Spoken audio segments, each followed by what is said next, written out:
Esiet sveicināti, un šis būs Soham, jogas un sevis izzināšanas skolas izaicinājums, kurā es aicinu jūs piedalīties. Tas ir iekšējā prieka izaicinājums. Ja jūs zināt, kas ir prieks, un prieku mums ikdienā sagādā notikumi, citi cilvēki, šopings, izklaide, kino, grāmatas, sociālajie tīkli un tam līdzīgi. Bet visiem šiem priekiem ir ļoti īsts dzīves cikls. Jūs pamanīsiet, prieciņš un pazūd, un vairs nav prieciņš. Bet vai jūs ziniet, kad var arī piedzīvot iekšēju, dziļu, ilgstošu prieku? Ja? Prieku, kas nav saistīts ar notikumiem no ārpasaules, ja prieku, ko mēs ģenerējam paši sevi iekšēji. Esat mēģinājuši? Ja ne, tad Soham jūs aicina uz iekšējā prieka izaicinājumu.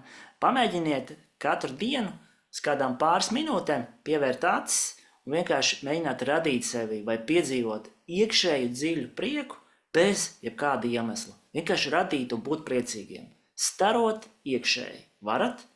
Ja varat, tad aicinu jūs piedalīties mūsu Soham iekšējā prieka izaicinājumā. Un priekā!